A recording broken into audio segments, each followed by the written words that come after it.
What is Eurovision? Everything to know about the European Song Contest. Scores of musicians, hundreds of journalists, and thousands of music fans gathered in Malmo, Sweden, where the Eurovision Song Contest built towards Saturday's exuberant, glitter-drenched final, which was won by Swiss singer Nemo.But even Eurovision couldn't escape the world's divisions. Thousands of pro-Palestinian protesters were in the city for demonstrations urging a ceasefire in the Israel-Hamas war and criticizing Israel's participation in the contest. The short answer: Eurovision is a music competition in which performers from countries across Europe, and a few beyond it, compete under their national flags to be crowned continental champion. Think of it as the Olympics of pop music.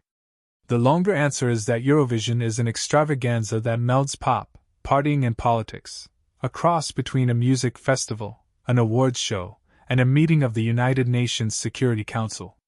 It's an event full of silly fun, a celebration of music's unifying power, but also a place where politics and regional rivalries play out.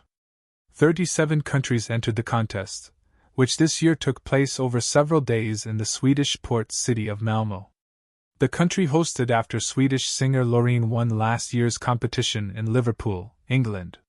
Through 2 semi-finals, the acts were narrowed to the 25 scheduled to compete in Saturday's final in front of thousands of spectators in the Malmo Arena and a global television audience estimated at 180 million.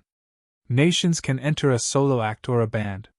They can perform in any genre and language, but the rules state they must sing live and songs must be no more than 3 minutes long.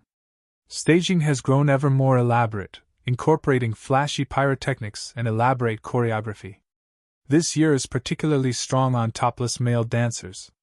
Once all the acts have performed, the winner is chosen by a famously complex mix of phone and online voters from around the world and rankings by music industry juries in each of the Eurovision countries.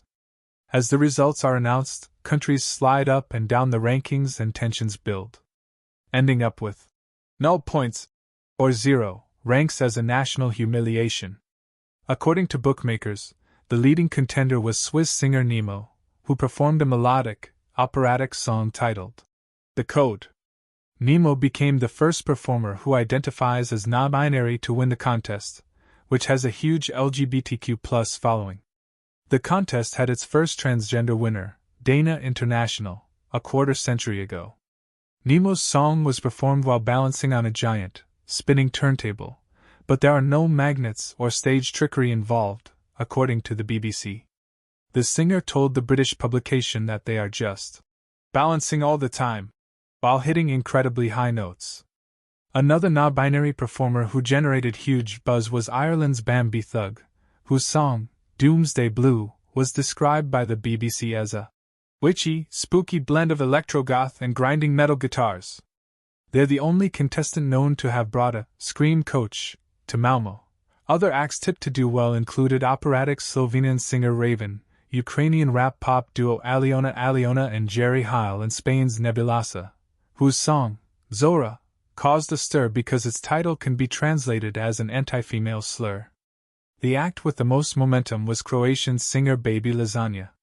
His song, Brim Tim Tajai Dim, was quintessential Eurovision, exuberant, silly, a little emotional and incredibly catchy. The act is already a huge fan favorite, especially since the singer stepped in as an emergency replacement when another singer pulled out during the contest selection process, according to the